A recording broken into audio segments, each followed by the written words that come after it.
What is up, guys? Welcome to Diggity, a video game podcast, episode number 142. I'm Jeff James. As always, with me, the incredible, unobtainable, luscious Brodicus. How are you, my friend? See, it almost works, but I was not here for the Wednesday show, so not always with you, but most of the time, yes. That's true. 99.9% of the time, I am there. That's true. I kind of sound like shit. Not as bad as my last episode. I listened to it, made me tear up. I was gonna text you, and then you even acknowledged in the episode that you sounded like yes. So Dude, I was like, "Well, dude, oh my god!" So I was in the incredible kingdom of San Antonio, Texas. Which any listeners out there, you have a wonderful little town / city, 7th largest city in America. In fact, blew my mind. Ooh, I didn't know that. Yeah, it's kind of crazy. Learning with Diggity. Oh yeah. But yeah, I went there and God, it's beautiful. The river walk is absolutely beautiful and great story, right? So this is how humble San Antonio is. So I'm walking back to my incredible, beautiful, luxurious Holiday Inn Express, okay?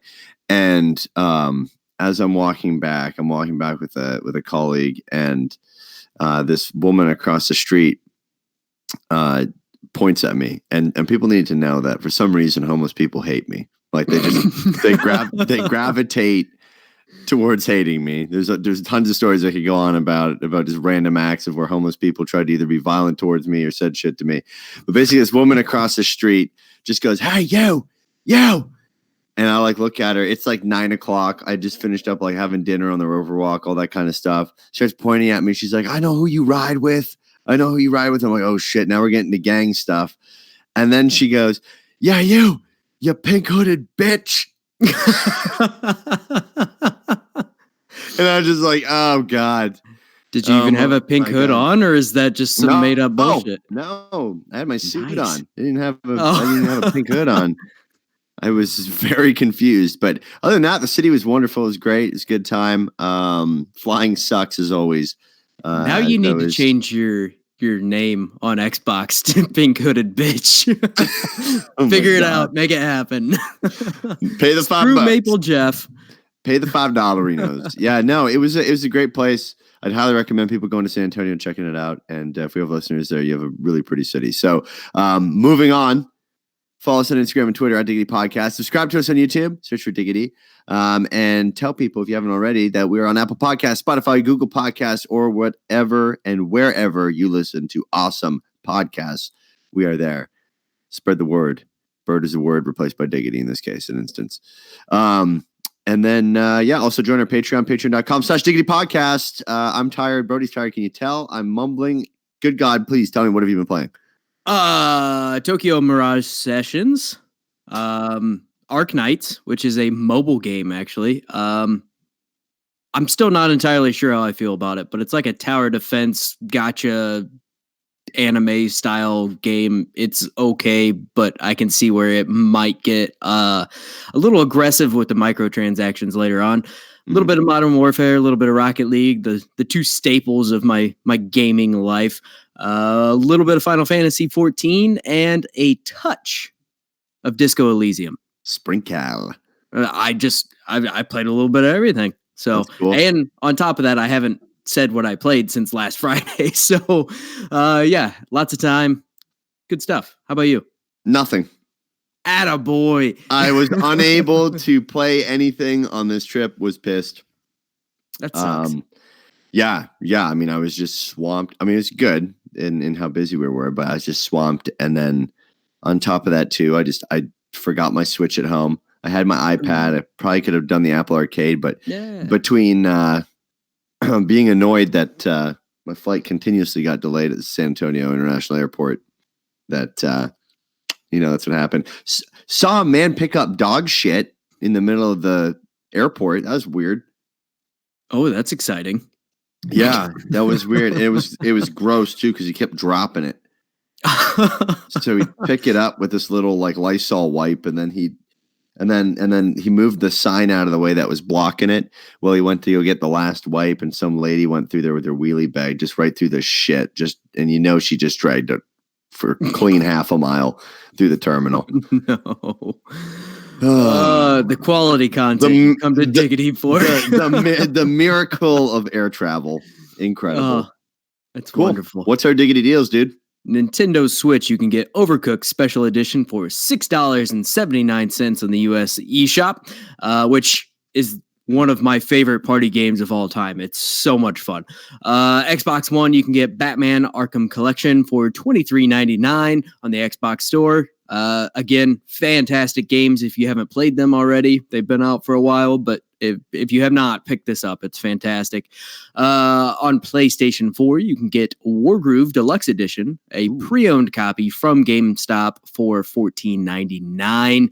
And on PC, you can get Human Fall Flat for $5.99 on Steam, which we've actually done a Let's Play on Human Fall Flat, and it's a lot of fun. Dang. Also, Wargroove, I mean, they must have a lot of pre-owned copies of Wargroove. Yeah, that's kind of an odd one. And I also don't know if the deluxe content for that is a separate code. So I don't know if you might just get Wargroove here. I'm not 100%. I don't remember how that all goes down. Oh, but, God. It's there if you want to look into it. Good God. Well, brace yourself. Ooh. Farming Simulator 2019 is the free game of the week on the Epic Store. Hey, go get you some farming. Get on it. Get on that big green tractor. Not a song. Not phrasing the song, by the way, for legal reference. Right. For copyright purposes, that is not at all what happened. Nope. No. A lot of people love Farming Simulator. And people that I would never expect to enjoy something like that, they played it more as a joke, and then they ended up like devoting a large amount of time to enjoying that game. So maybe it's a Zen mode. You just kind of go into this relaxing stupor, I guess. I don't know. A stasis of harvesting soybeans. Yes, absolutely. Couldn't have said it better myself. Oh yeah. So Dota Underlords is finally getting a full release. Okay. So on February 25th, the auto chess style game will be leaving early access and will also begin its first true season, and will bring with it a battle pass, because everything has a battle pass anymore. Battle pass for everything. Cool. Nothing too exciting there. Just it's out of early access. Not much is going to change. Well, I've got pressing news on Animal Crossing New Horizons for Switch. And guess what? Sorry. It is a Switch. It is the Switch itself. My God. Holy cow, we're both tired. Mainly me, I think, but it's worse. But anyways, Animal Crossing, there's a new Switch coming for the Animal Crossing. Oh shit, I hit the pop filter and it's seen a New Horizons. No. Oh my God, no, it's going downhill. The exclusive version of the Switch includes pastel green and blue Joy-Cons, a special dock, and a unique design on the back of the console. The special edition will be available on March 13th for $299.99. The Joy-Cons and dock will be available for purchase separately on the Nintendo Japan store. Fuck you, North America. But now word as of yet for other regions. Side note, the Switch is now sold over 52 million units. If you didn't know, Nintendo wants you to know they're here to kick some fucking ass. Yeah. This Switch is actually the best exclusive design that they've done. Oh, it looks awesome. It looks incredible. And they actually use colors rather than just etching in something into the normal black dock. It looks really cool. I'm not even a big Animal Crossing fan. I was like, ooh, this is nice. I like it. Check it out if you haven't seen it. Joy-Cons. Just do a quick Google search. I'll probably post something about it on our Instagram and Twitter at some point. But yeah, check this out. It's really, really cool, especially if you don't have a Switch and are thinking about getting one and like Animal Crossing. This would be the one to get. I love the Switch. It's so nice. So nice. So Fire Emblem Three Houses is absolutely killing it for a very niche genre, or not genre so much, but franchise. So Three Houses has now sold roughly 2.58 million units, which is making it the highest selling Fire Emblem game to date. So Awakening was previously the highest selling game in the franchise with 1.9 million copies sold. and Fates was just behind it with 1.83 million copies sold. But Three Houses has pretty much, beat almost beat the those two combined, which is incredible because this is, like I said, it's one of my favorite franchises, but a lot of people either don't know about it or just don't care because it was very much a Japan thing for a long time, and now it's kind of starting to spread into a larger market with the mobile app and the release of Three Houses. I think brought a lot of people into the franchise that never have played it before, and I think it's awesome. I love to see people enjoying it. God, Nintendo's just printing money. Oh, absolutely. Good God. Mike Laylaw has left Ubisoft after only 1 year. While the reasoning isn't entirely clear, Mike seems to be leaving on good terms. Mike worked for BioWare during many of the prime years of the company before joining Ubisoft. He has not made it clear what his plans for the future are at this time. And he made a little announcement tweet, which was a quick update for me today. January 31st is my last day with Ubisoft. Huge thanks to the talented and welcoming folks at Ubisoft Quebec City for my time there. Now to take stock and figure out what's next. You want to know my theory? What's your theory, buddy? This is coming from a man who's lived in Ontario, Canada all of his life. He couldn't stand Quebec. Mm-hmm. Sure. That's reasonable. Y'all have ever watched Letterkenny? It just doesn't work out. Even though BioWare is from Edmonton. Letterkenny, you need to go watch Letterkenny. Yeah. Man was from Edmonton for BioWare, I believe. And I don't know. I mean, maybe he probably wanted to go back to BioWare. I mean, Apex is doing pretty good. There's Apex a lot. Yeah. I just totally messed that up. I got you. My God. Good God. I mean, I don't know. Maybe he just didn't like it. Yeah. I mean, sometimes that happens. Probably got a better offer. Maybe got a better offer to come back to BioWare. It's possible. Could be. Isn't the thing where EA was doing the dealio with restructuring a bunch of stuff? Yeah, they recently restructured a bunch of stuff, so he might be going to one of those studios. It's very possible. But yeah, I don't know. And it seems like BioWare kind of has a ton of stuff in the works, which we'll actually get into quite a bit here and shortly. I guess hearing a few more stories, but might be going to that new studio possibly. It's very possible. Very possible. We will see. So Warcraft 3 Reforged has a user score of 0.08. Boy, that sucks. That's bad. And this is based off of 7,055 reviews. So this is in comparison to some huge flops from the last couple years, like Fallout 76, which sits at a 2.7, and Anthem that currently sits at a 4.0. Warcraft 3 Reforged is at a 0.08. That's awful.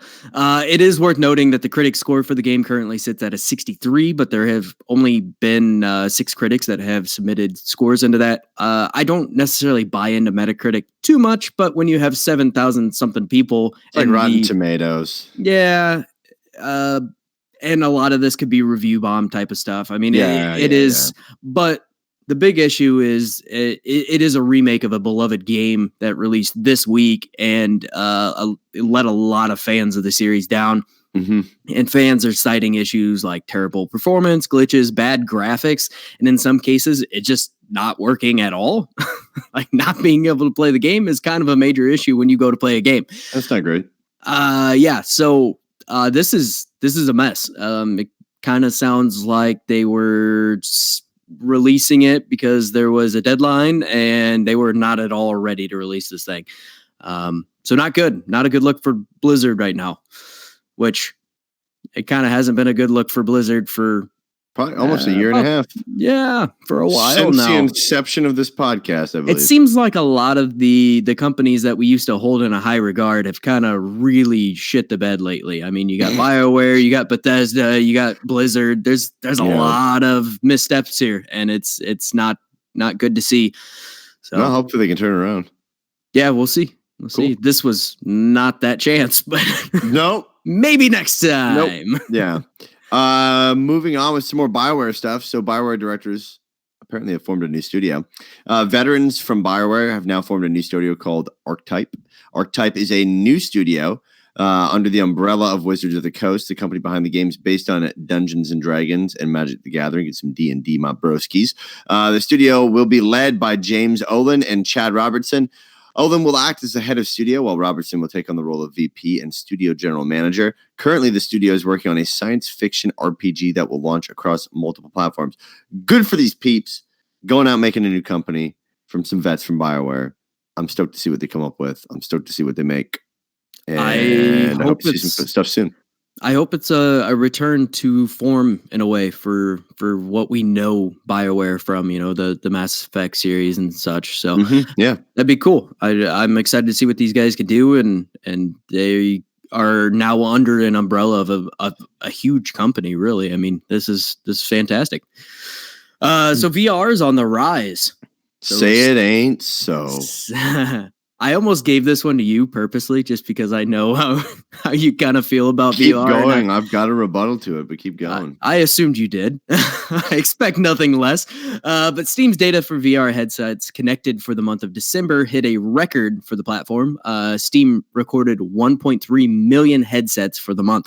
The VR platform continues to grow in popularity, showing a consistent climb since May of 2016 when it kind of really first hit the market for mainstream. Year over year, Steam's monthly connected headsets are up by an impressive 75%. This metric is specific to the number of unique headsets connected, not just the total amount of times a headset has been connected. And do you think this is going to continue to climb, or when do you think this is going to taper off and die? Because I know you're not overly optimistic about VR as a whole. Yeah, I mean, a lot of VR headsets went on sale this holiday season. This is true. They've also become a lot cheaper. And Oculus Quest, I will say, is pretty fantastic in the sense that there's no wires. Oh, yeah. Yeah, they do a lot of really cool stuff with that. There was a Walking Dead game that just released that is being praised heavily. It's a VR Walking Dead game, and people love it. I don't remember the exact title of it right now, but it seems like they figured out a lot of things in VR that many other companies have not yet, and it seems like they really ironed it out. I think the big thing that really is going to either kill VR or push it forward is going to be Half-Life Alyx. I think that is, if they can't do it, I don't know who's really going to come in and do it. Well, because they own the hardware. They own the hardware at that point and the software. I think it's still kind of gimmicky at this point. I mean, there's a lot of gimmicky stuff. A lot of it feels more like tech demos type of thing. Yeah. But yeah, I think overall it's a decent thing here. I mean, I think it will grow for a while longer, but I think Half-Life Alyx is going to be it's either the nail in the coffin or it's going to propel it forward in a big way. I think it'll continue to grow a little bit. I think that you're going to see a stupor off though from the new consoles coming out. Yeah. Yeah. I agree. And also, I mean, to your point, if 98% of the games are gimmicky and one game is good, that's cool, but that's only one quote unquote good game for me to be like, hey, I'm going to go buy that, because that would be a full-fledged system for me to play games on. So I don't know, but it's a lot cheaper to get it. That's all I know. So it's, cool. Yeah. Some BizNaz news. This gets me going. All right. So EA had its earnings call. EA plans to double the amount of games they released last fiscal year, jumping to 14 games released in a year's time span. So starting in April 2020, 10 out of the 14 games appear to be developed internally. EA also stated that Star Wars Jedi Fallen Order has sold beyond expectations. Initially, EA expected the game to sell somewhere between 6 to 8 million copies, but EA CFO Blake Jorgensen says that the game is already on the high end of the expected numbers, and that they expect the game to hit the 10 million units sold mark by the end of March. The earnings call also revealed that EA made a staggering $1 billion from microtransactions in the last 3 months alone. The total that the company made in 12 months' time is $2.8 billion from microtransactions. Holy hell. We also learned that somehow EA is still pretty much no interest in developing for the Switch, despite the success of the mobile hybrid console. I bet you I know why. Why is that? Because they can't put their EA access on it. That's fair. I don't think. I just don't think they want to jump through all the hoops. I think developing for the Switch is kind of a pain because you do have to mess around with a lot of different things. So instead of a fairly simple port, you have to you got to do a lot of back end stuff to even get that game to run on the Switch and run decently enough. But in a year or two, where they're working on new games that are going to go on the new system, so they have to go through all that shit anyways. I mean, there's got to be some. This is true, but at the same time, I mean, you most of the time you take a pretty heavy graphical hit to bring it to the Switch. Oh yeah, and that's kind of where they try to shine in like their Maddens and things like that, where it is. I mean, graphically they do look fantastic most of the time, and there's a lot of good things going on there. I think it is kind of weird to me because you would think, especially with making $1 billion from microtransactions, you would definitely want to push. You would want to push FIFA and Madden and get those Ultimate Team style games onto this console because that's just more people that'll play it and put money into it. But apparently, they don't see the value in that. So, I mean, there must be something. Obviously, I mean, EA is not known for being conservative when it comes to trying to make money. So. There's got to be something that's holding them back. But I mean, I wonder how long it takes before their investors say, "Hey, can you just get on the fucking Switch already? Because your earnings are going to be stagnant." Right. Yeah. At some point. I mean, they've been climbing, so whatever. But right. The moment they plateau, that's what I'd be saying. Hey, so how about that one that sold 52 million units? How about we go get that market now too? No, okay. Yeah. Throw how about we go on that thing? Why don't we just throw a peg? Oh my god. You forgot to say you've been playing Peggle. Played. Oh my god. No. Played incorrect.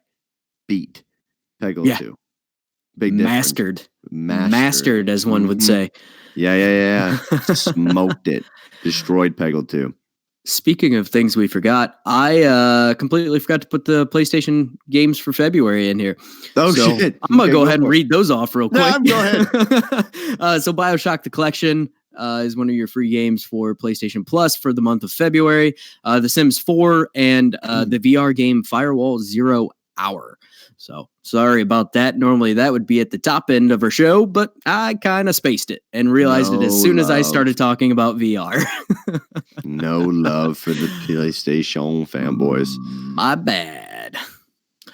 So next up, the Taipei game show is postponed due to the coronavirus.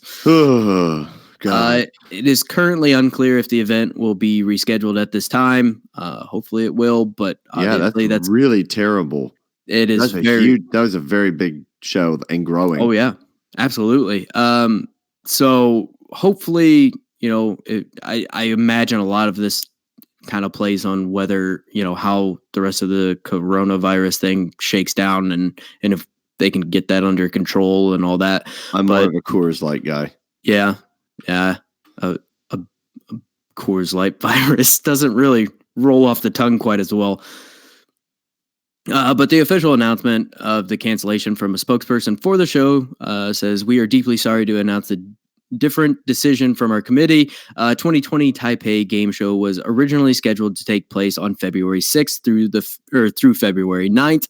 However, due to the serious outbreak of Wuhan coronavirus, we have decided to postpone the event to this summer." So I guess they are moving it to the summer. Hopefully.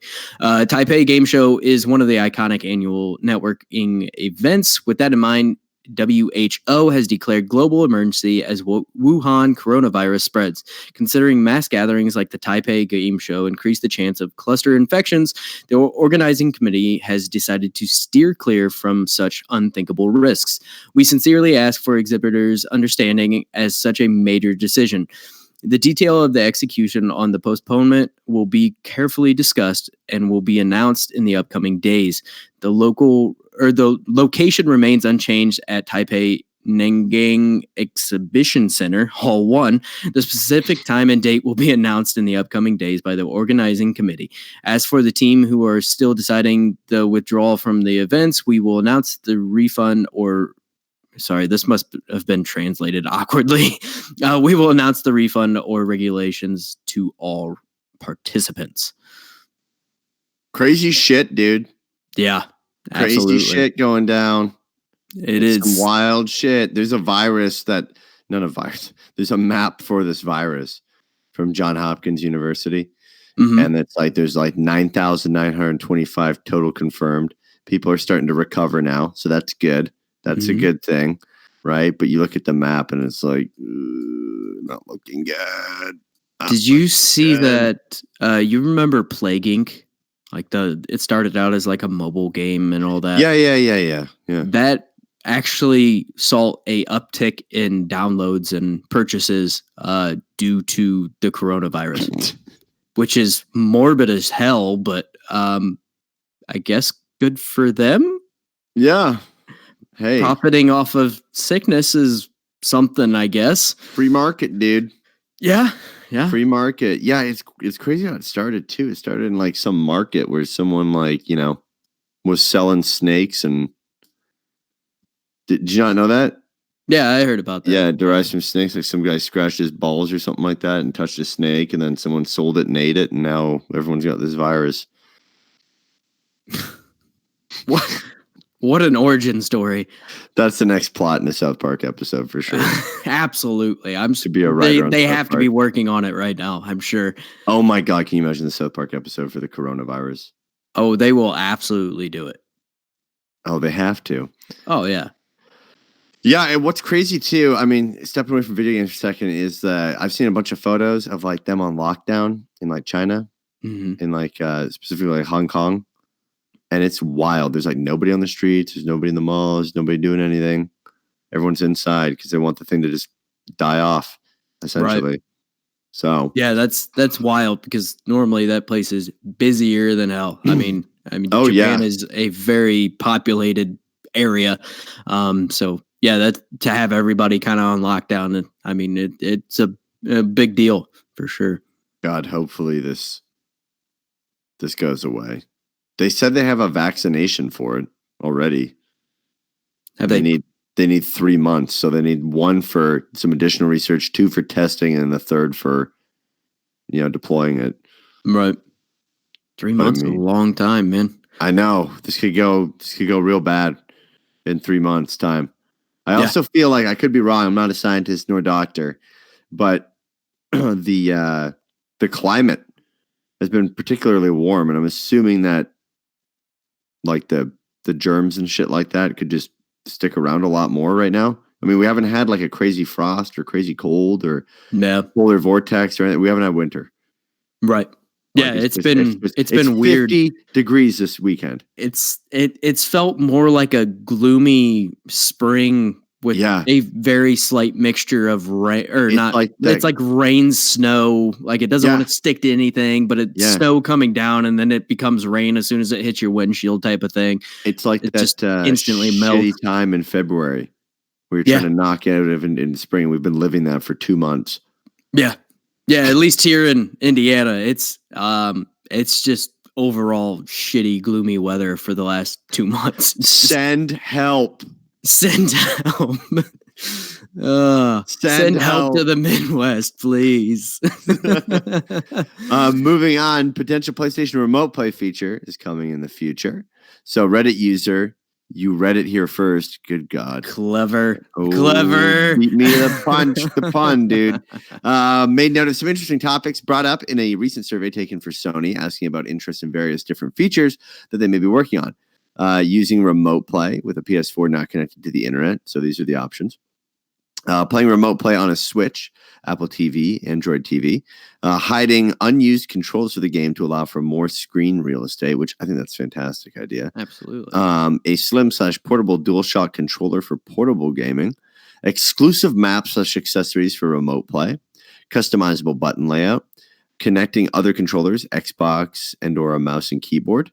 Offline remote play, PS1 and PS2 games. Parental controls to allow for multiple users to use remote play at the same time. Remote play on Xbox systems. Using a phone's haptic feedback to simulate controller button presses. And PS Now for remote play. So they're going to do remote play. Yeah, I assume that this is more in the vein of like which one is priority, because all of these seem like great features. I don't know why you wouldn't be doing these. So I assume this is more of a order of importance type of survey more than anything. But I think all these are fantastic ideas and things that they absolutely should do. Love the controller layout going away. Yeah. That's huge. That's a huge thing, especially when you have a bunch of random touch buttons that are easy to fat finger and hit 8 of them at one time.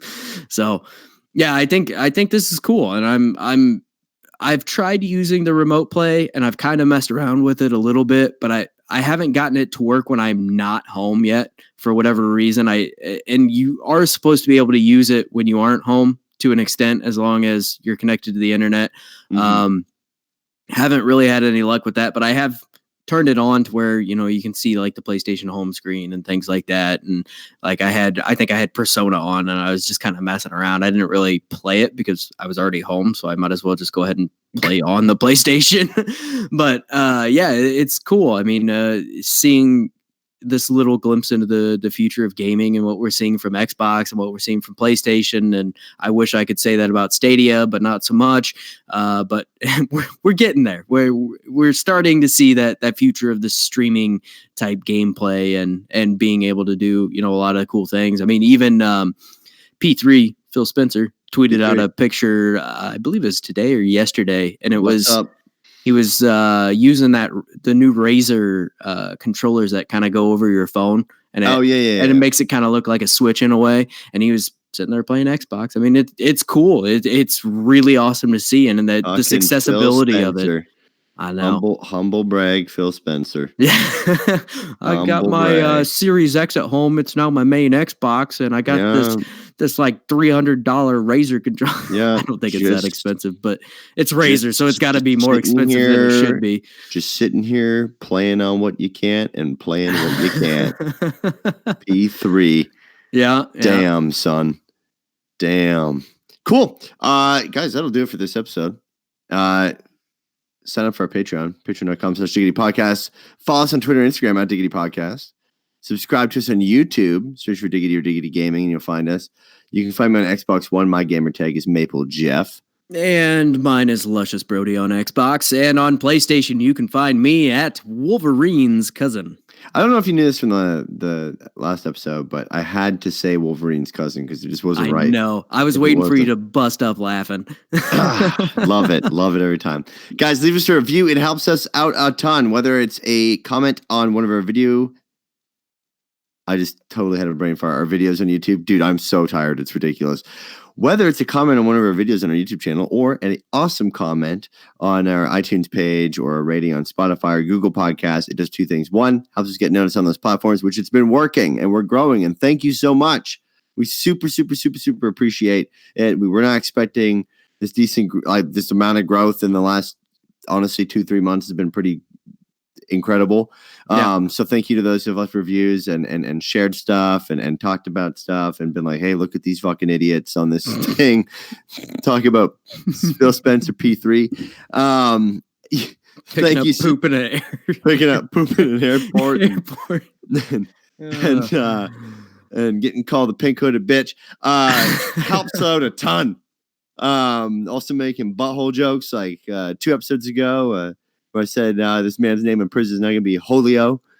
I don't even remember who that was. What was it for? It was the guy that got pulled over for all the marijuana. The marijuana, 30 pounds of marijuana on the patron show. Yeah. Now his name. Oh yeah, his name was Julio, and now it's Julio. So, anyways, thanks for leaving a bunch of reviews for us, guys. We love you. It's great. Until next time, guys. We will see you for the Wednesday show and take the Super Bowl, have some fun, don't drink and drive, and eat lots of friggin' Fritos because I love Fritos. Good to be back.